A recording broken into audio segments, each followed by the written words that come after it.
Olá a todos e a todas, o meu nome é Nilva Bortoleto e eu sou sócia da Inovate Serviços em Saúde. Esse é o nosso vídeo inaugural no nosso canal, né? Vai ser o nosso áudio inaugural no nosso Spotify e nós vamos ter mensalmente entrevistas com autoridades em saúde, trazendo temas atuais e importantes para o trabalho de todos. Bom, e falando de atualidade, nós julgamos que nada mais atual do que falar sobre a vacina contra a Covid-19, né? Que é um tema que a gente vê aí em todos os meios de comunicação, todo mundo conversa, todo mundo discute, né? Quem conhece, quem não conhece o tema. Mas hoje nós trouxemos uma pessoa que conhece muito o tema. Então, hoje nós vamos conversar aqui sobre o tema das vacinas com o doutor Antônio Condino. O doutor Antônio Condino é uma pessoa muito respeitada, muito conhecida no meio científico. E, para a gente falar um pouquinho dele, ele é professor titular de imunologia do Instituto de Ciências Biomédicas da USP. Ele é diretor do Centro Jeffrey Model de Imunodeficiências de São Paulo e é presidente do Departamento de Imunologia da Sociedade Brasileira de Pediatria. Então, hoje nós vamos bater esse papo sobre as vacinas contra a Covid-19 com o doutor Antônio Condino. Doutor Antônio, seja muito bem-vindo. Queria muito agradecer a sua presença aqui hoje conosco, de despender aí. Eu sei que a sua vida não deve estar muito fácil, né? Mas realmente agradeço muito essa sua disponibilidade. Olá, Nilva, muito obrigado pelo gentil convite. Você, a Camille, a Inovate, que é a sua empresa, e estamos sempre aqui à disposição para colaborar na discussão de temas de interesse público, e é um prazer. Então, eu estou aqui pronto para receber suas indagações. Ai, que ótimo. Então, vamos começar conversando sobre um tema que é o mecanismo de ação das vacinas.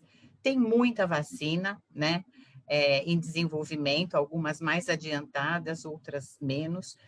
Como se diferencia o mecanismo de ação dessas vacinas que hoje estão disponíveis, né, para a gente até focar um pouco mais aqui no Brasil e no mundo, essas que já estão em utilização, doutor? De fato, Nilva, existem muitas vacinas em desenvolvimento, algumas das quais já em aplicação prática, e eu vou focar exatamente nessas que são as mais conhecidas e que têm perspectivas de uso aqui no Brasil. Então, eu vou dividir nos seguintes grupos: as vacinas de RNA, as vacinas de vetor viral inativado, e as vacinas proteicas e as vacinas de coronavírus inativado. Então, um primeiro ponto em comum a todas é que não existe, não temos nenhuma vacina de vírus vivo atenuado. Então, ninguém está tomando vacina de vírus do corona atenuado e correu o risco de pegar a infecção da vacina. Boa Então, esse notícia. tipo de problema não existe. Então, é um primeiro esclarecimento. E é importante falar isso já de saída, na nossa perspectiva de combate ao fake news, né? Então, existem mensagens que circulam pela internet falando, né, dessas coisas, e isso é mentira. Não tem nenhuma vacina de vírus vivo. Ótimo. As vacinas de RNA, elas basicamente trazem um código genético da proteína S, a proteína spike do coronavírus, que ele utiliza para penetrar nas nossas células e se multiplicar no nosso organismo. Então, ele usa a proteína spike, ele se liga ao receptor ACE2, ele penetra nas nossas células, lá dentro ele se multiplica e daí causa todo o problema que a gente vivencia aí no dia a dia. As proteínas de RNA, o RNA codifica somente o pedacinho dessa proteína spike. Então, esse RNA ele é empacotado num lipossoma, né, de polietileno glicol. Então, com isso, a vacina é preparada é uma injeção intramuscular. Então, ao injetar no músculo, no interior das células musculares, esse lipossomo polietileno-glicol libera as sequências de RNA que codificam a proteína spike. Esse RNA utiliza a nossa maquinaria genética de transcrição e gera a proteína spike.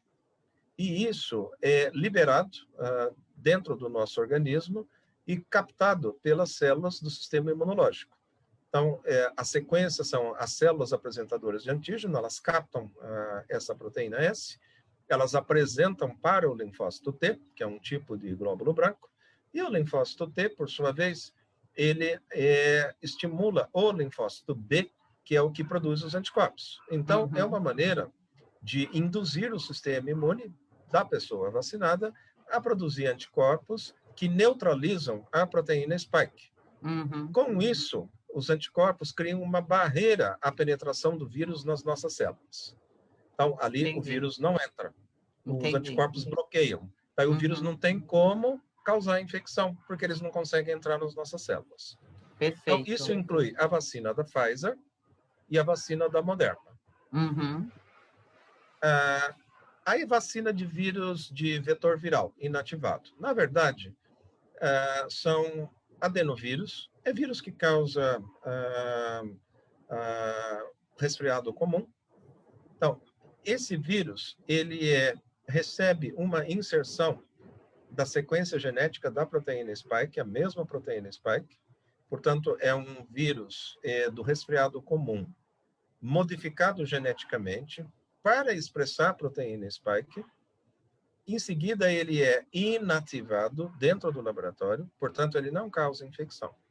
Então, o que acontece? Em vez de usar os pacotinhos de lipossomas e polietileno-glicol, nós utilizamos um outro vírus e modificamos ele geneticamente. Aí, de novo, você recebe a injeção intramuscular com esse vírus modificado geneticamente para expressar a proteína spike. A proteína spike vai ser, de novo, captada pelas nossas células apresentadoras de antígeno, linfócito T, linfócito B, criar anticorpos anti a proteína spike. De novo, esses anticorpos servirem como uma barreira para a penetração do vírus no nosso organismo. Isso inclui a vacina Oxford AstraZeneca, a vacina da Johnson & Johnson, Janssen, e a Sputnik. A tecnologia é parecida. Entendi. Tá? Aí nós temos as chamadas proteínas proteicas. A Novavax é um laboratório novo, americano. O que acontece? As sequências genéticas que produzem a proteína spike, elas são inseridas num sistema de cultura celular epitelial. Essas células, elas produzem a proteína spike já diretamente, e daí essa proteína spike recombinante, ela é transformada numa vacina. Nós temos tecnologia parecida, por exemplo, com a vacina tríplice, difteria, tétano, coqueluche. São exemplos de vacinas proteicas, né? Que a gente já tem essa experiência, que é uma experiência muito boa, são vacinas bastante imunogênicas, e daí, no caso, isso foi adaptado à tecnologia para o caso do coronavírus. Essas vacinas, então, as proteínas, né, S já recombinantes, ou seja, somente a proteína S, ninguém está colocando vírus ali no meio, elas são injetadas no músculo e já são ofertadas ao sistema imune, né, do vacinado, né, célula apresentadora de antígeno, linfócito T, linfócito B, anticorpos, antiproteína espícula, que vão servir como uma barreira para a penetração do coronavírus. E, por último, nós temos vacina do coronavírus inativado. Então, tem uma cultura de vírus num laboratório de segurança máxima. O coronavírus é inativado no laboratório e é transformado numa vacina. Esse é o exemplo da Coronavac que nós temos aqui no Brasil. Entendi. Né? Daí, a vacina da Coronavac, nesse ponto, ela difere das outras porque é o vírus integral. Então, ali nós vamos fazer anticorpos anti a proteína espícula, anti a proteína N, anti a proteína do envelope, ou seja, é uma vacina que oferece mais antígenos virais para o nosso sistema imune reagir. né? Uhum. Nesse sentido, ela é bastante completa. Entendi. Agora, vamos colocar do ponto de vista de a questão da eficácia, né? E a questão da interpretação de exames e como é que funciona isso. Veja, vacinas de RNA, vetor viral modificado geneticamente, vacina proteica, vai tudo para a proteína S. Portanto, respondendo à pergunta, será que a vacina pegou? Será que eu estou protegido? O exame correto é pedir a sorologia de anticorpos IgM e IgG antiproteína espícula, que é os anticorpos neutralizantes. Uhum. Não faz sentido eu utilizar os primeiros kits que surgiram no ano passado para coronavírus para saber se pegou a vacina. Entendi. Porque aqueles kits, eles medem proteína N, eles vão medir outras componentes, anticorpos para outros componentes do vírus. Por Aham, exemplo, eles podem até servir para medir a resposta anticorpíca da Coronavac, aham, mas não para essas outras vacinas. Então, aham. se a gente tiver que escolher um exame sorológico para saber se a vacina pegou, se a gente está protegido, tem que ser a sorologia dos anticorpos ante a proteína da espícula. Entendi. Ok? Então, aí nós temos a resposta. E daí também tem o tempo para pedir esse exame. Não adianta tomar vacina hoje e pedir o exame amanhã. O sistema imune, idealmente, assim, ele necessita de um tempo de 3 a 4 semanas para montar toda a resposta imune. Então, é um exame que nós só vamos pedir depois de 3 a 4 semanas da última dose de vacina. Também não adianta pedir depois da primeira dose. Tem que dar a Aham. dose de reforço e esperar um mês para poder fazer o exame. Doutor, Ok? deixa eu fazer uma pergunta. E as pessoas que vão tomar a vacina, elas necessitam fazer esse exame ou não é necessário, dado Não os dados necessita de forma científicos? alguma. Não. Veja, a vacina está indicada para as pessoas que nunca pegaram Covid, nunca tiveram Covid, e também para as pessoas que tiveram Covid. Uhum. Por quê? Porque mesmo as pessoas que tiveram Covid, a imunidade natural, isso já está consolidado na literatura, a imunidade não veja, a imunidade é duradoura, mas não é eterna. Os anticorpos vão durar aí em torno de 3 a 6 meses, e depois a pessoa pode pegar a infecção novamente. Uhum. Isso Entendi. a literatura já esclareceu nesse ano de observação científica. Então, a vacina está indicada, sim, para todas as pessoas, independente delas já terem pego o Covid ou não. Então, deixa eu lhe fazer uma pergunta que também as pessoas fazem muito. Aliás, são duas perguntas, porque talvez uma esteja até ligada na outra, né? As pessoas perguntam por que se desenvolveu tão rápido essa vacina de Covid comparado com outras vacinas que nós tivemos no passado. Então, até para aquelas pessoas da fake news, né, como o senhor disse, fala, essa vacina não presta porque foi feito muito rápido. Então, a primeira pergunta é essa, né, por que foi tão rápido? E a segunda pergunta é o seguinte, por que foi rápido ou não, né? Pode ser que sim, pode ser que não. O senhor acredita que as informações científicas que nós temos hoje, elas são suficientes em relação às vacinas que estão aqui no Brasil, ou mesmo essas que estão fora? Entendeu a pergunta? Assim, é a rapidez e hoje o que a gente tem de informação científica.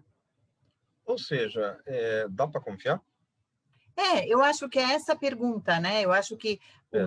o dá para confiar está relacionado ao tempo e às informações científicas, é isso mesmo. Então, vamos lá. O primeiro ponto, que a COVID é uma doença viral, complexa, cujas complicações estão muito mais relacionadas aos desvios da resposta imune do que propriamente pela infecção viral. Lógico que a carga viral sempre importa, mas, na verdade, é a resposta imune que está por detrás da gravidade do Covid. Eu sempre lembro as pessoas que quem quer viver bastante, que tenha um sistema imune equilibrado, que não sobre e não falte. O excesso de resposta imunológica gera excesso de inflamação e dano tecidual, dano aos órgãos. A falta de sistema imune predispõe a infecções graves e também ao câncer. Tá? Então, é importante que o sistema imune tenha uma resposta equilibrada. Com relação às evoluções, às formas graves de COVID, nós já aprendemos a lição que é uma resposta imunológica exagerada ao vírus. Uhum. E que, apesar de ser exagerada, gritante, ela não resolve o problema da infecção. O vírus continua lá, ele demora para ser eliminado. Por quê?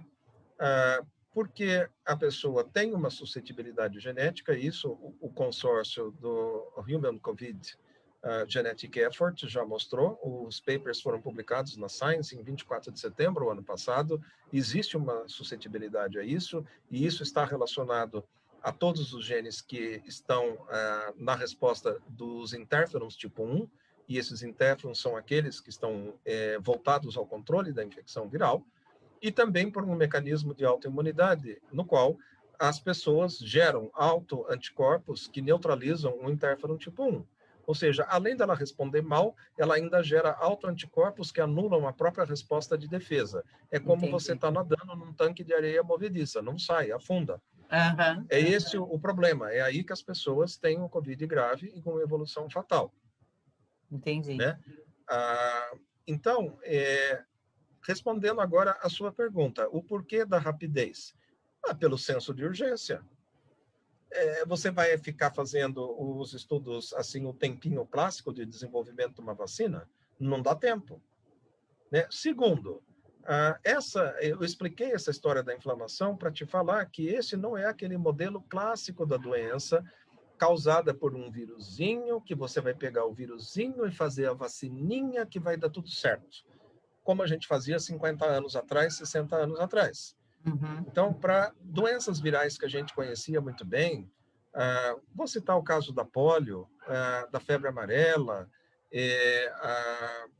veja, são situações que já trouxeram muitos e graves problemas de saúde pública e que deu certo fazer uma vacina com o próprio vírus inativado. Veja, a vacina Sabin é uma vacina de vírus vivo atenuado e foi uma bênção para a humanidade.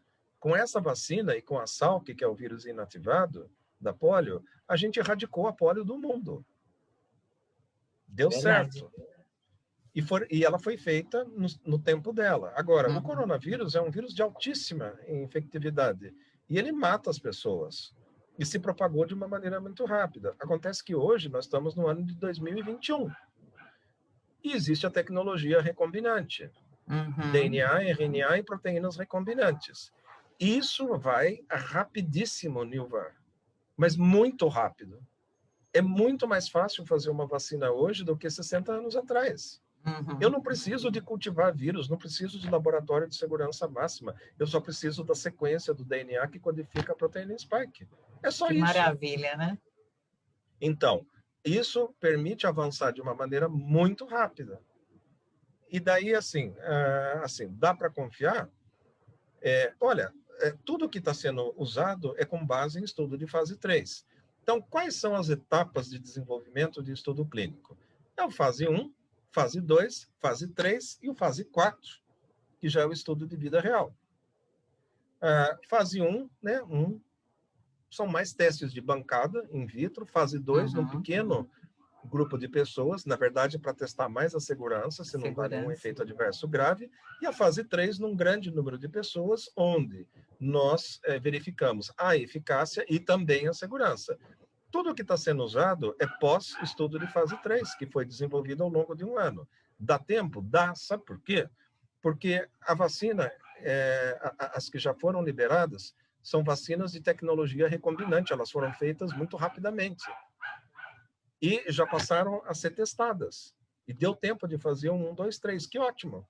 Tecnologia para isso. Nós não estamos nos anos 60 e nos anos 50, no pós-Segunda Guerra Mundial. Nós estamos em 2021.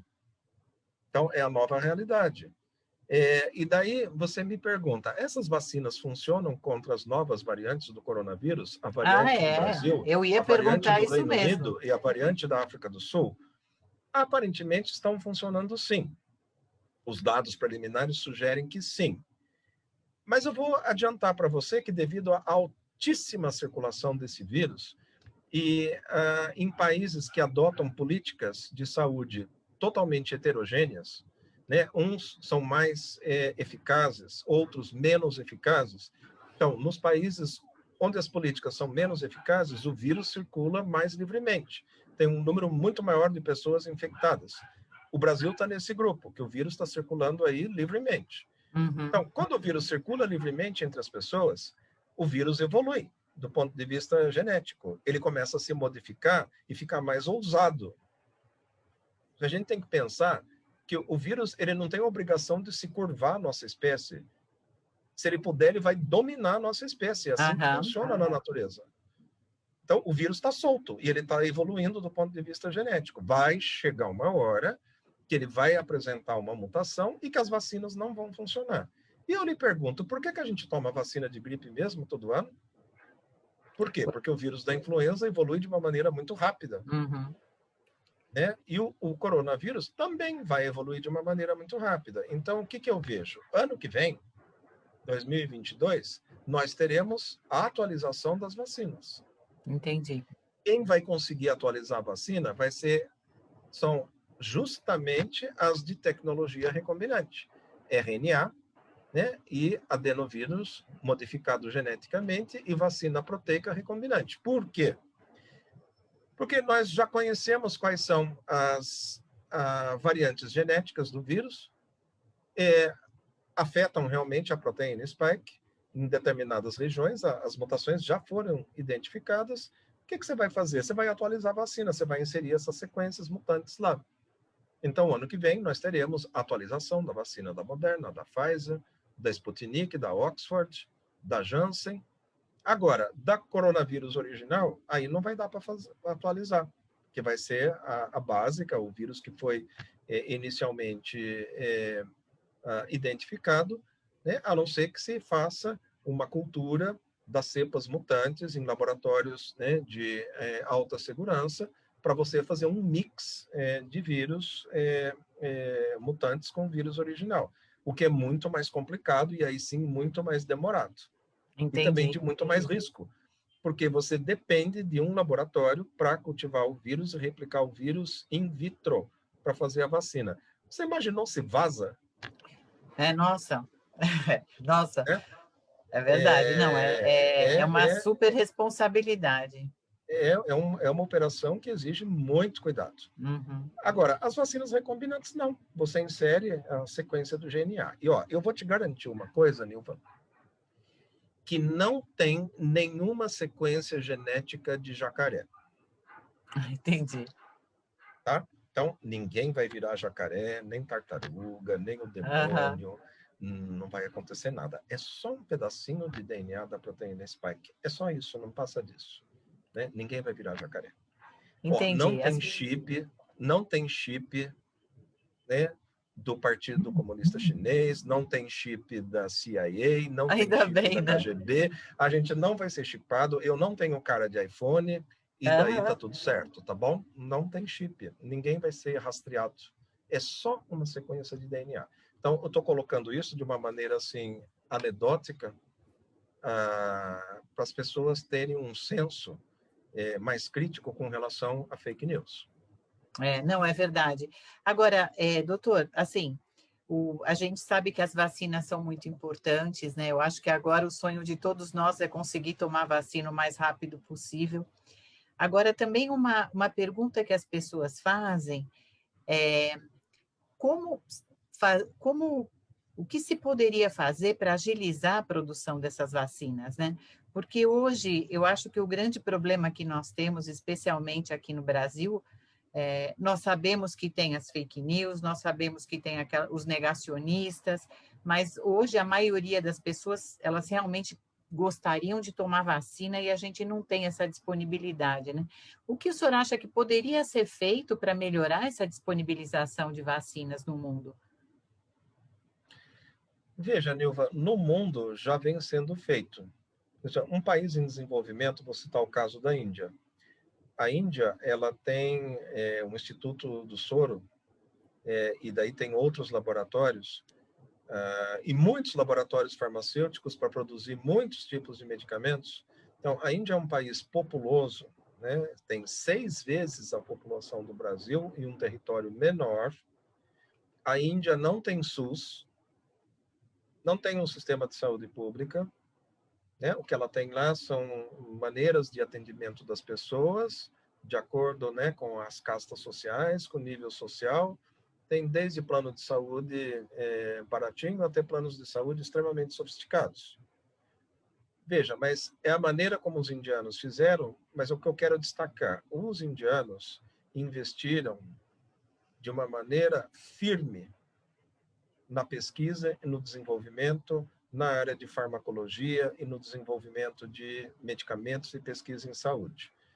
Eu cito um segundo exemplo, a China, que também é um país em desenvolvimento. A China vem investindo firme, pesado, na indústria farmacêutica e no desenvolvimento de medicações. São exemplos de países grandes e muito populosos. A Índia e a China não podem se dar o luxo de pagar royalties e pagar patentes para todos os medicamentos que a população necessita. Elas têm que produzir o próprio medicamento. E são países que fazem parte do bloco dos BRICS: Brasil, Rússia, Índia, China, África do Sul. Uhum.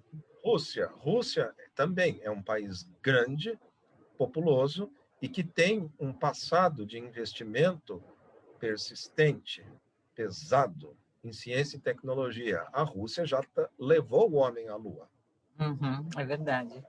A Índia tem programa aeroespacial, a China também. África do Sul e Brasil são países grandes, poderosos. O Brasil está entre as 10 economias do mundo, mas eu não vou falar pela África do Sul, mas a gente fala pelo Brasil. Eu sou brasileiro, sou pesquisador e falo com propriedade. O investimento em ciência e tecnologia no Brasil é pífio. Pesquisa e desenvolvimento a gente faz com pessoas e com dinheiro. Uhum. Nós temos muita gente capacitada no Brasil, saindo, indo embora para outros países, porque não existe um investimento em pesquisa no Brasil, né, que seja digno das demandas que nós temos. Outro exemplo, produtos derivados do plasma, medicamentos como imunoglobulina ou para tratar doenças da coagulação. O Brasil não produz nada. Nós temos projetos, né, para o desenvolvimento desses fármacos, mas nós nem temos uma política de captação de plasma para o desenvolvimento desses medicamentos. Captar plasma no Brasil significa a mesma política de doação de órgãos. Uhum. Isso é uma coisa anacrônica, do século passado. A gente tem que ter uma legislação para isso, para poder desenvolver esses medicamentos. Nós importamos 100% desses medicamentos, Milva. E agora, no meio dessa pandemia, onde as pessoas não conseguem doar sangue, doar plasma. Uhum. Isso vem tudo dos Estados Unidos, da Europa e da Coreia. E o Brasil tem 200 milhões de pessoas e não produz, nunca investiu nisso. Não só isso, mas todos os outros medicamentos. A gente está sempre pagando patente e royalty. Cadê a nossa indústria farmacêutica? Temos sim. Mas elas não têm um programa de pesquisa e desenvolvimento como existe nas multinacionais, né? Americanas e europeias e japonesas. Então, falta o quê? Falta investimento em ciência e tecnologia. Dos países dos BRICS, quem tem esse tipo de investimento é Rússia, China e Índia, que são os 3 países que estão mandando vacinas para o Brasil. Para o mundo. É verdade. Não é verdade? Daqui a pouco nós vamos receber vacina da Pfizer, a americana. Vacina da Johnson Johnson, a americana. Cadê a vacina do Brasil, Nilva? Então, o que fazer para ampliar a produção de vacinas? É essa a sua pergunta. Infelizmente, sentar e chorar, porque nós não temos um parque industrial montado neste momento para dar conta da produção de todas essas vacinas. Não tem. A gente tem o Instituto Butantan, temos o Instituto Oswaldo Cruz, lá no Rio de Janeiro. Felizmente, são institutos exemplares e que produzem vacinas para o Programa Nacional de Imunização. Mas eles também têm as limitações dele e um crônico problema de falta de investimento. Investimento, é verdade. Se o Butantan e a Fiocruz tivessem um investimento digno do porte e da responsabilidade deles, eu tinha certeza que a gente já tinha vacina brasileira em grande produção, mas eles não têm investimento que mereceriam ter. É verdade. Então, é falta de investimento, é só isso, é falta de vontade política. Acho que temos um caminho aí pela frente, né, doutor? Acho que Sim, temos que ter muitas mudanças no país para que isso possa ocorrer, né? E a gente daí tem um ministro da Educação que diz que na universidade a gente só faz balbúrdia. É complicado. Nós temos os políticos, a cúpula do poder do Brasil, que vai contra as vacinas. Doutor, Nilva, é complicado. eu queria fazer uma última pergunta, que o nosso tempo já está estourando. Em relação à história de... Você comentou, né, que tem pessoas que são contra a vacina, mas do ponto de vista científico, toda a população se beneficia da vacina ou pode existir algum grupo específico que não vai se beneficiar, do ponto de vista científico? As únicas pessoas que não vão conseguir se proteger com a vacina são as pessoas com imunodeficiências, pessoas que não conseguem produzir anticorpos. Esse grupo são as pessoas com imunodeficiências primárias de anticorpos, são pacientes que esses eu conheço muito bem, eles até vão tomar vacina, mas a eficácia para esse grupo é questionável. A gente vai ter que monitorar depois, mas eles vão depender da imunidade de rebanho para estarem protegidos. Entendi. Pacientes com imunodeficiência secundária, ou seja, que passaram por tratamento de câncer, fizeram quimioterapia, também são pacientes que podem não responder adequadamente e vão depender da imunidade de rebanho. Então, imunidade de rebanho a gente atinge lá com 70%, 80% pelo menos das pessoas vacinadas. Então, quando está todo mundo vacinado, usando máscara bonitinho, você para de transmitir a doença, o vírus para de circular e para de transmitir. Entendi. Aí, aquelas pessoas que elas não conseguiram se beneficiar da vacina, elas ficam indiretamente protegidas. Então, na verdade, Nilva, falta um conceito fundamental, né, diante dessa pandemia, que essa não é uma pandemia, não é uma doença do que eu não quero pegar. Não é assim que funciona. Essa é uma pandemia, é uma doença de que eu não posso transmitir. Uhum. Se eu não posso transmitir, o outro não vai pegar. Então, eu uso máscara para não passar a doença para as outras pessoas. Não é para eu não pegar. A máscara funciona para não passar. Muito bom. Eu repito aqui a mesma experiência do HIV. Por que se usa a camisinha? Eu vou usar a camisinha para não pegar HIV. Não é bem assim. Você vai usar a camisinha para não transmitir o HIV. Ela também ajuda, funciona para não pegar, mas o compromisso de qualquer doença infectocontagiosa eu não posso, não quero, não devo transmitir a doença. Então, eu tenho um compromisso social de cidadania de colocar máscara, manter distância das pessoas, lavar minhas mãos. Né? O meu compromisso é não transmitir. E como uma última medida, tomar vacina, para eu ficar protegido, ter anticorpos. Assim eu fico blindado e não passo doença para ninguém. É somente assim que nós vamos conseguir o controle da pandemia. É isso mesmo. Muito bom, doutor. Eu falei aqui com o doutor Antônio Condino, acho que foi excelente. Já todos entendemos que as vacinas são boas, eficazes, com dados confiáveis, né? E agora o que nós precisamos é ter as vacinas disponíveis para poder nos vacinar e estarmos preparados, porque todo ano a gente vai ter que repetir, né? Então, todo ano a gente vai ter aí o programa. Ajudar a divulgar positivamente o compromisso com a vacina. É isso mesmo. Para com fake news, para de duvidar.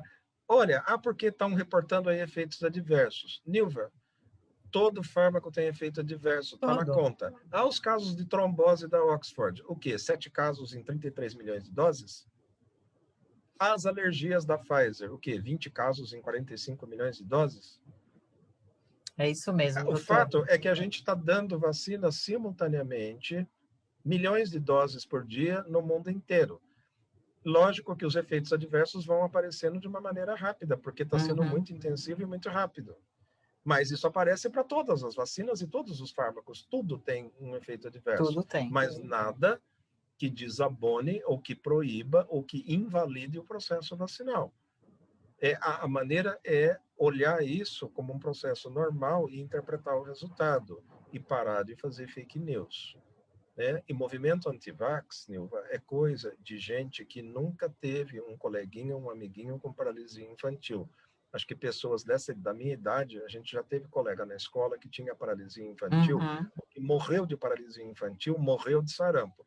Então, essa turma mais jovem, que se dá o luxo de fazer campanha anti-vacina, eles não perderam amigos e não viram ninguém morrer, porque eles usufruíram da imunidade de rebanho. É verdade, doutor. Então, vamos parar de fazer campanha anti-vacina, isso é muito perigoso. É verdade.